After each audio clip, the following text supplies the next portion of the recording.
What's up, dudes? So, this is the second installment of my review for Scott Sigler's book Alone. I've been listening to the audiobook, and this is my review for parts 10 through 20. There's 70 parts total. I'm going to be completely honest with you guys because I don't lie or bullshit you. As much as it pains me to say, I'm a little disappointed so far.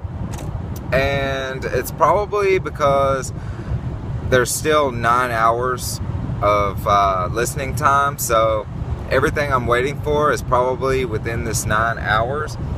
But as of right now, there hasn't been enough Gaston, which is my favorite character. There really hasn't been enough Bishop. It's been a lot of introducing all the new children, the space shuttle kids or whatever. So let me start out with the good.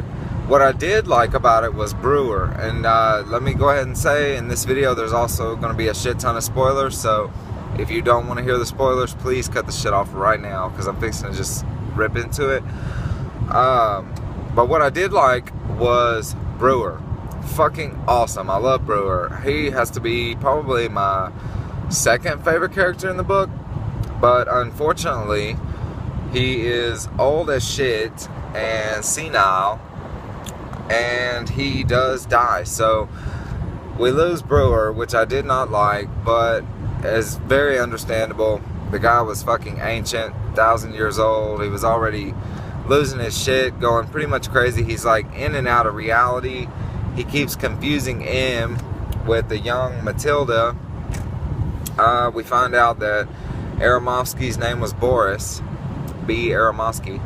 But we also find out that the god of blood is pretty much real, which was kind of a little crazy. But there's a guy, and he takes the form, he doesn't necessarily read the kids' minds, but he does read their like memories.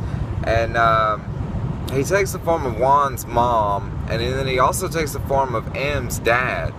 And pretty much these aliens have been sending out like a message to everybody in the galaxy. Pretty much what I took, oxygen breathing, carbon oriented fucking, I don't know, fucking humanoid people that breathe oxygen and shit. Pretty much sent out a message luring all these fuckers here, and they're gonna make them pretty much battle and fight to the death to prove who's the most badass, so that his offspring, this worm type creature or things or something, I don't know, can take over their bodies or merge or something. It was late when I was listening to that part, and I was really tired and fell asleep, so I'll probably end up going back and replaying the last couple parts. But I don't know, it's been really interesting, but it hasn't got into any of the shit that I'm looking forward to seeing.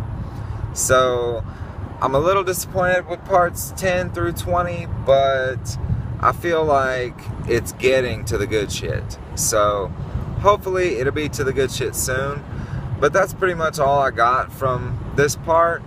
Also, the narrator, A. Kovacs, is starting to grow on me. Like, you know, at first I was just like, oh, hell no. But she's starting to grow on me. Starting to, you know, before I said to you guys that I was like hearing the narrator, and then in my voice, I mean in my head, it would replay in the voice of the previous narrator. I don't know if I'm crazy or if that's what's going to happen with you guys also, but that's starting to quit. I mean, A. Kovacs is starting to grow on me as M, but still the mispronunciation, or I mean maybe it's just her accent or the way she sounds, but I feel like, you know, I don't know, because you guys remember Barca, that's not how she says his name. She says Barca or something, I don't know. It's just a little different, but you will notice the slight differences. But overall, man, it's still Scott Sigler. It's still a good book. It still will keep your attention. So definitely has been good so far. I'm not going to say it hasn't been good, because it has been good. It just hasn't had the parts that I'm really looking forward to. So it's getting there. I feel like it's getting there. It's had a lot of action. Like, it almost instantly breaks into a lot of action. I feel like this book so far, like what I've heard in this book, would make for a badass movie. I hate comparing one writer's work to another, but it kind of gives me like a Hunger Games type vibe with this book, and I feel like